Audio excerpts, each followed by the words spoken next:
Começa nessa semana a mega liquidação de Criciúma, a maior competição mundial de criação de jogos e o estímulo a novos desenvolvedores. Terça-feira é dia de conferirmos as ofertas de emprego disponíveis na região. Em Santa Catarina, a rede estadual de educação ganha reforço com novos profissionais. O governo federal vai repatriar os brasileiros que estão em Wuhan, na China. No Brasil, eles vão ficar em quarentena. E no esporte, após choque em campo, Carlos César já está liberado pelo Departamento Médico do Tigre. As notícias de Criciúma e do sul de Santa Catarina você confere a partir de agora. No ar pela TV Primavera, Informe Região.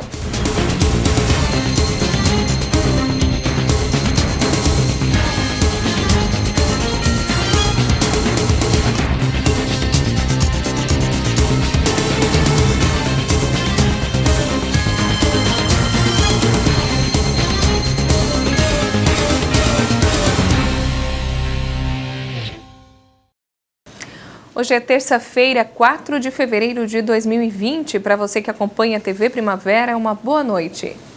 Começa nessa semana a mega liquidação de Criciúma. Serão 10 dias de horários especiais e muito desconto. A maior ação coletiva do varejo de Santa Catarina começa nessa quarta-feira em Criciúma. A mega liquidação, idealizada e realizada pela Câmara de Dirigentes Lojistas, a CDL, acontece entre os dias 5 e 15 de fevereiro. Durante os 10 dias de queimas de estoque, as lojas participantes abrem em horários especiais, de segunda a sexta-feira até às 7 horas da noite e nos 2 sábados até às 5 da tarde. Nesse ano, mais de 170 estabelecimentos fizeram a inscrição para participar, somados à participação dos shoppings Dela, Nações e Criciúma, o que corresponde até o momento cerca de 400 operações de varejo participantes. Criada em 2003 com o objetivo de movimentar o varejo da cidade em um período de baixa nas vendas, a mega liquidação está consolidada no calendário e nesse ano vai contar também com a unidade móvel com sistema interligado do Programa de Proteção e Defesa do Consumidor, o PROCON, localizada na Praça Nereu Ramos, para auxiliar e tirar as dúvidas dos consumidores durante o horário de funcionamento da promoção. A força da mega liquidação atrai a participação dos mais variados portes de lojas, das locais até as grandes redes e até empresas de serviços. Também já estão confirmadas na mega liquidação 2020 supermercados da cidade. Os jogos eletrônicos fazem parte do dia a dia de milhões de brasileiros. Esse é um mercado que movimenta muito dinheiro e precisa de profissionais capacitados para a criação dos games. Mas olha, não é fácil, o nível de exigência é alto. Nós fomos acompanhar a maior competição mundial de criação de jogos. A ideia é estimular a formação de novas equipes de desenvolvedores e gerar um portfólio para os iniciantes. Veja na reportagem de Daniela Parisi.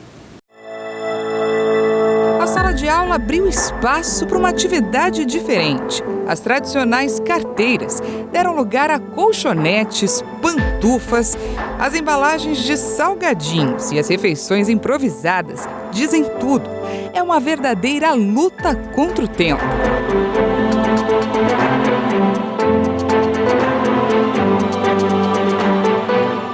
Quantas horas você dormiu? É uma excelente pergunta. Eu acordei às 8, mais ou menos. Eu fui dormir às 5, então 3 horas. O que você deixou lá fora para participar dessas 48 horas aqui? Deixa-me ver. Eu deixei a minha namorada, que foi viajar, então tecnicamente eu não deixei. Eu provavelmente deixei as minhas sobrinhas em casa, né, que estão agora com a minha mãe, espero que elas estejam bem. E eu deixei um pouquinho da minha sanidade também. Ficou lá fora.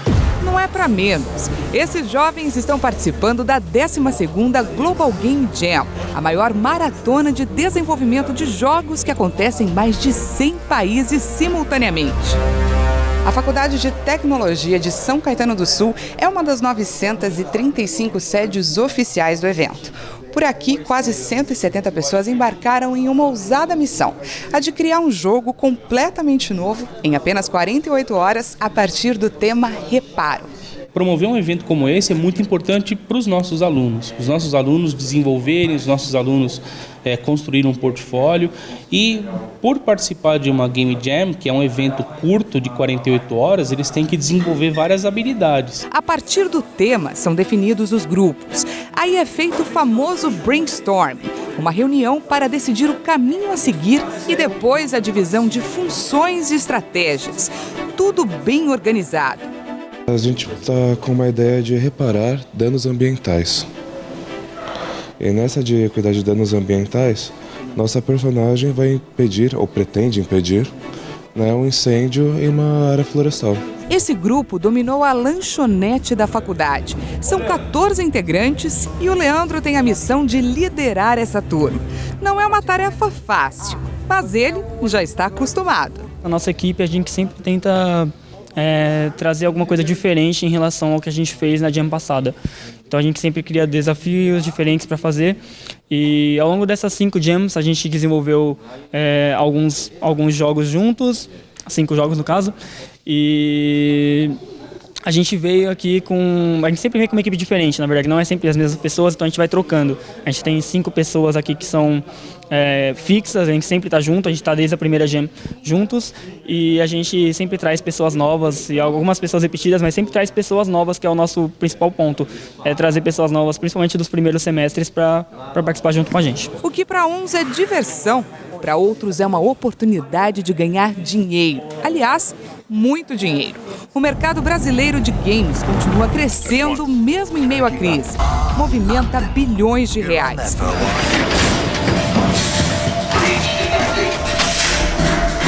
O país é hoje o maior consumidor de jogos da América Latina.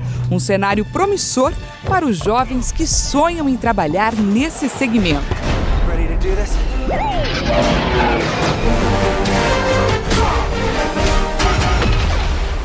A produção brasileira é muito boa, ela não é tão conhecida assim. A maior parte das pessoas que joga os títulos estrangeiros, né? Mas tem jogos brasileiros muito bons, tem profissionais brasileiros muito bons. O Brasil não é defasado tecnologicamente como era nos anos 80, por exemplo, né? Hoje as coisas são lançadas e alcançam os mercados com uma velocidade muito grande, né? A realidade do mundo é outra hoje. A importância de um evento como esse é que não existe um prêmio, e sim a oportunidade de viver essa experiência, de conhecer pessoas do meio e de fazer um portfólio. No mercado de trabalho, às vezes você tem um pouco mais de tempo para pensar o produto com calma e o que você vai entregar e tudo mais. Aqui é correria.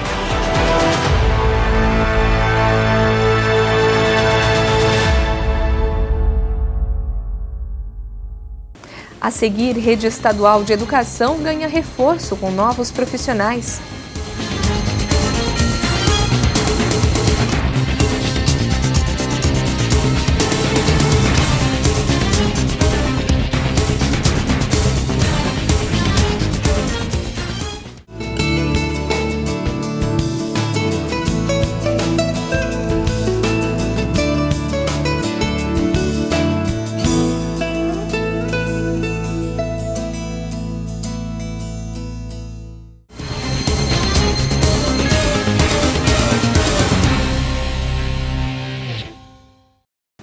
Atenção você que busca uma vaga no concorrido mercado de trabalho. Terça-feira é dia de conferirmos as ofertas de empregos disponíveis na região. Estoquista, mecânico, auxiliar de mecânico, atendente de farmácia, atendimento, designer gráfico, doméstica, professor de inglês, auxiliar de expedição, consultora de vendas, auxiliar de montagem industrial, confeiteiro, suporte técnico, telemarketing, ajudante de motorista, psicólogo organizacional, analista de custos, consultor comercial, pesquisador interno, auxiliar administrativo, analista de marketing, técnico em segurança no trabalho, pintor industrial, estoquista, auxiliar de limpeza.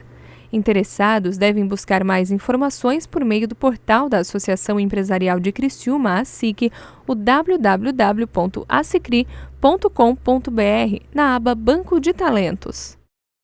A Rede Estadual de Educação recebeu um reforço importante em Santa Catarina com a posse de novos servidores. Confira na reportagem. São 1.348 professores, 237 especialistas em assuntos educacionais e 257 assistentes de educação, que passam a atuar em escolas de todas as regiões do estado. A cerimônia de posse foi realizada nesta segunda-feira, no Teatro Pedro Ivo, em Florianópolis.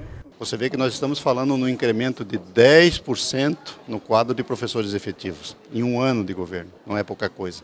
Nós estamos falando no incremento de 25%, é um quarto dos profissionais responsáveis pelas atividades de apoio pedagógico e de gestão.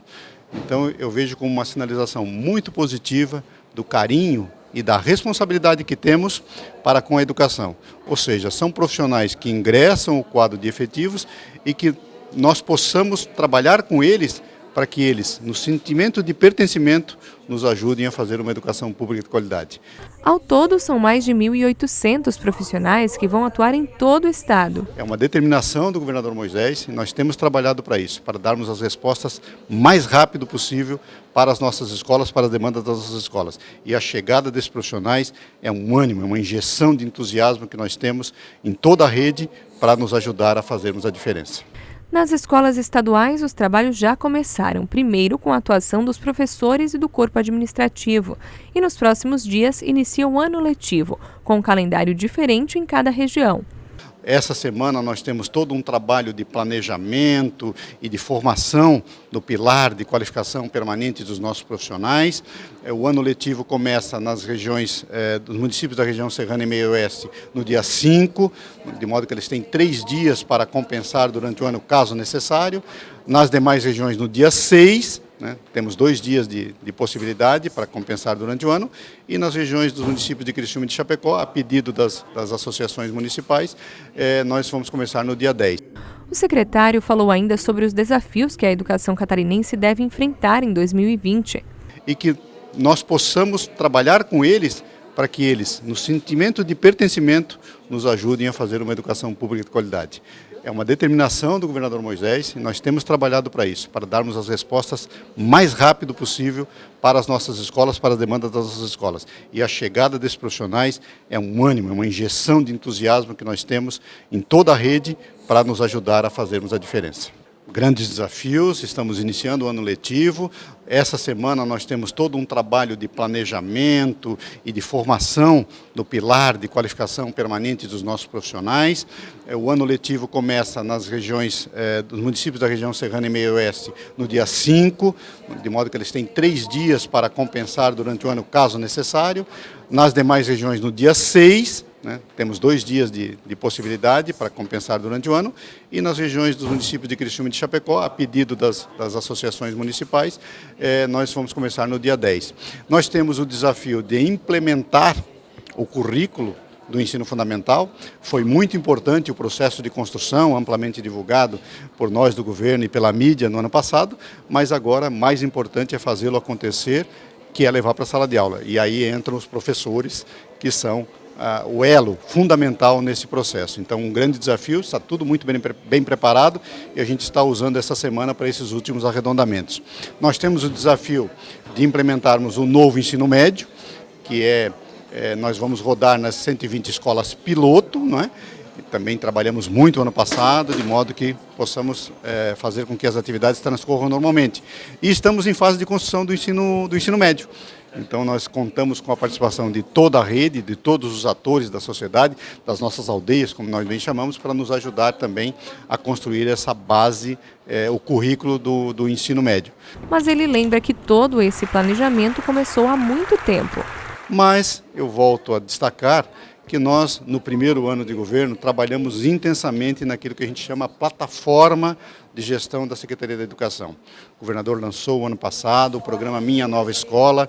Tudo que estamos fazendo está nesse guarda-chuva do Minha Nova Escola. Há muitas demandas, é verdade, mas tem muita coisa boa acontecendo na educação e esse é o norte que nós recebemos do governador e é assim que nós estamos trabalhando para dar as respostas mais rápidas naqueles 5 pilares que sustentam o programa Minha Nova Escola. O governo federal resolveu repatriar os brasileiros que estão em Wuhan, na província de Hubei, na China.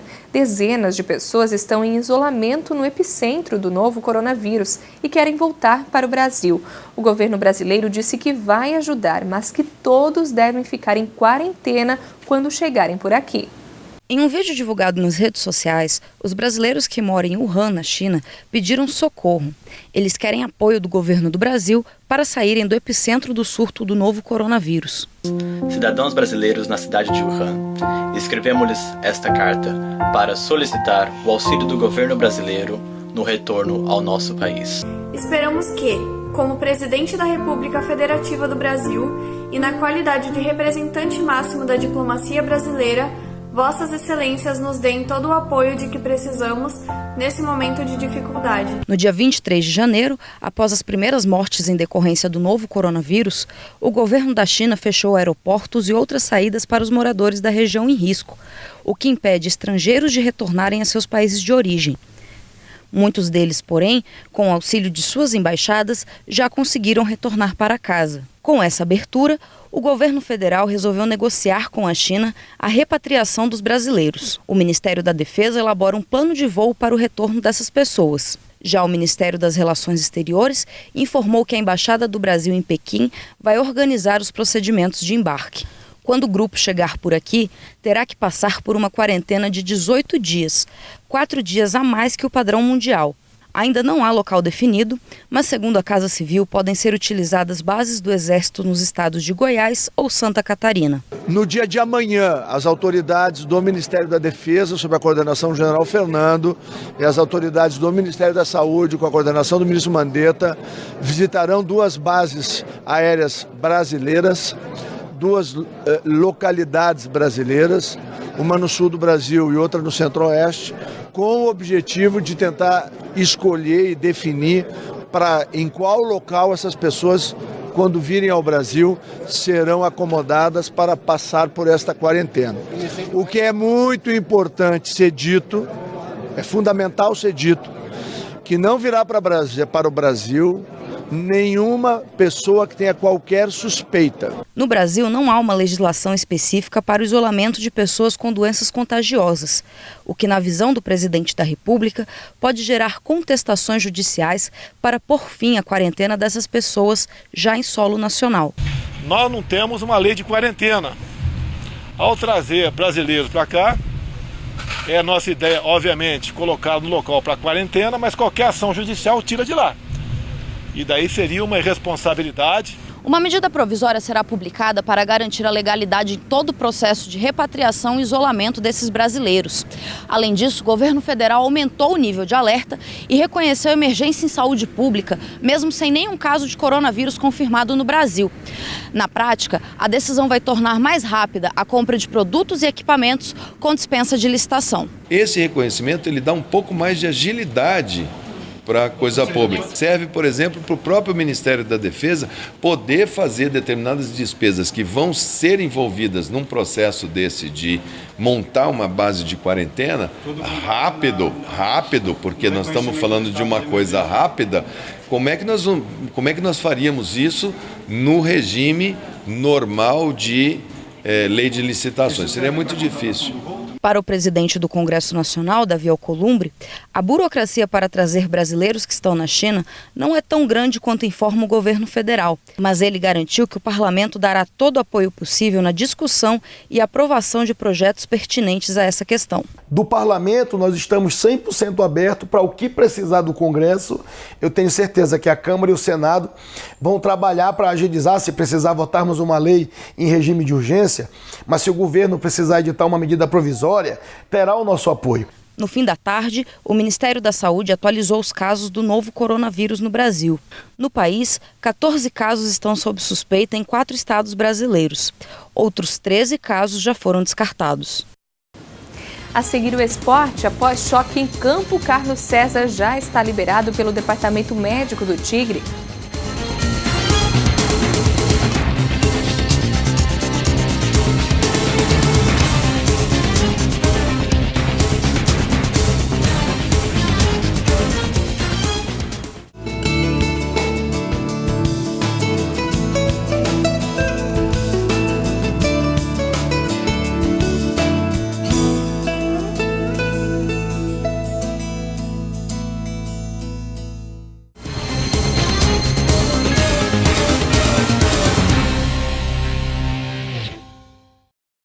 agora a gente fala de esporte. No Tigre, Carlos César vai poder enfrentar o Santo André pela Copa do Brasil. O jogador sofreu um trauma torácico no jogo contra o Marcílio Dias, mas já foi liberado pelo departamento médico.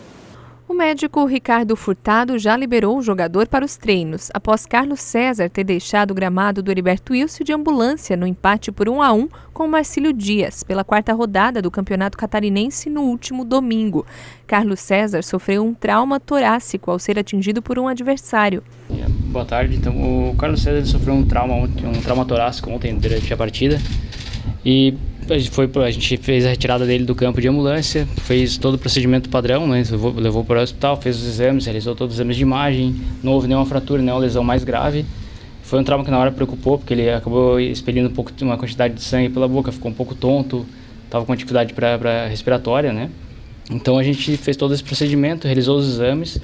Hoje ele só está um pouco dolorido devido ao próprio trauma, mesmo a pancada, mas nada que impossibilite ele de jogar, então ele vai treinar normalmente e aí está disponível para o jogo.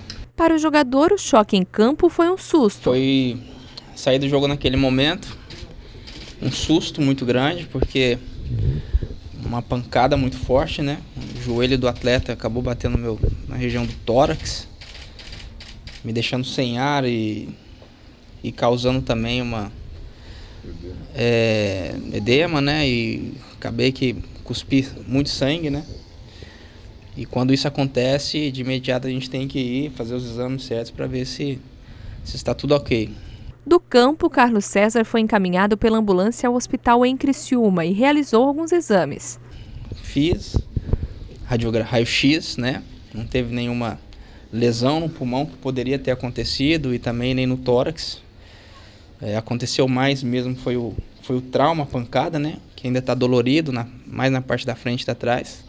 Mas mesmo ainda com um pouco de dor, o atleta diz que dá sim para entrar em campo na próxima partida. E nós, atletas, eu aprendi, né? E procuro até passar para os meus companheiros que a gente conhecer a nossa dor, né?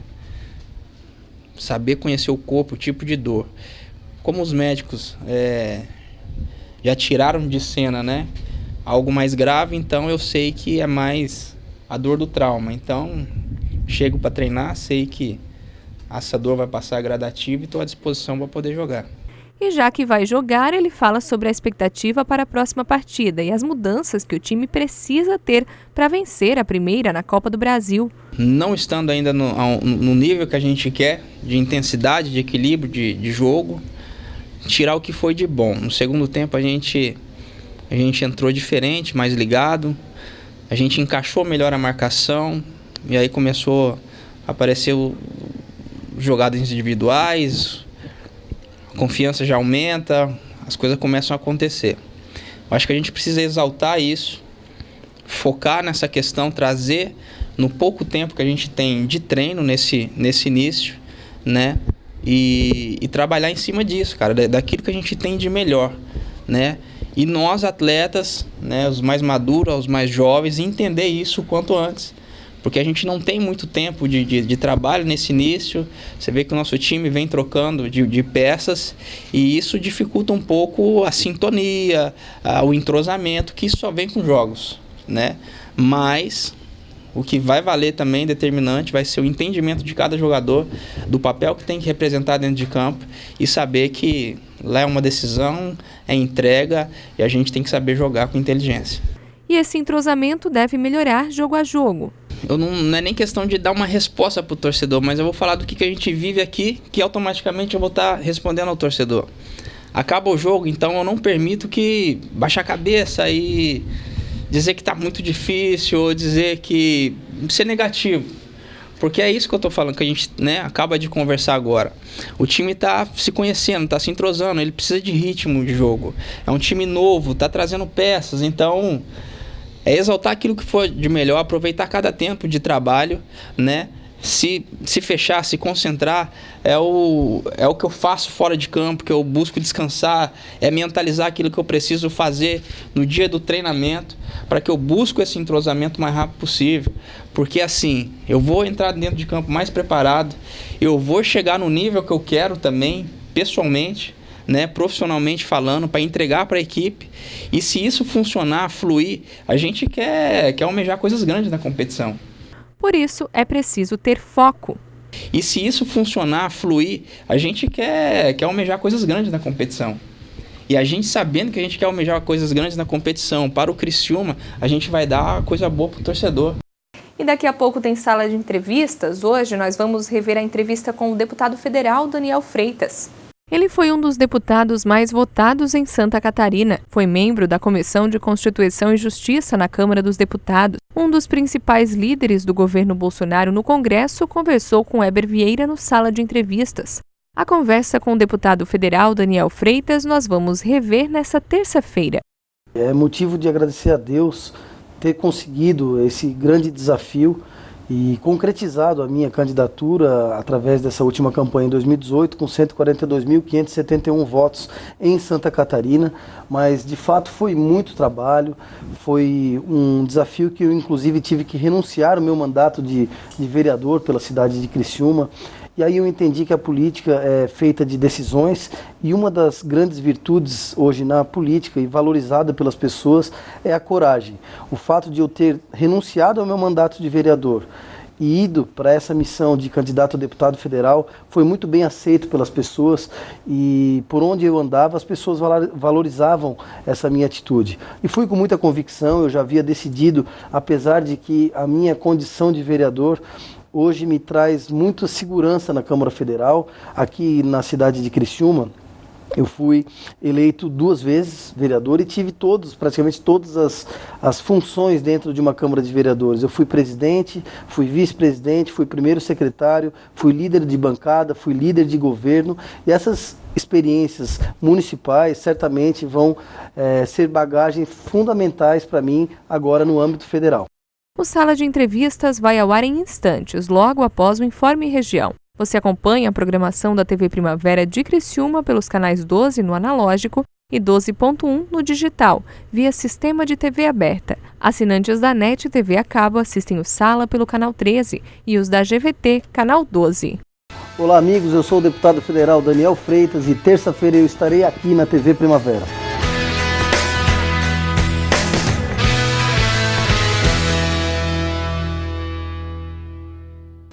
O Informe Região vai ficando por aqui. Uma boa noite para você e a gente se vê novamente amanhã, se Deus quiser. Até lá!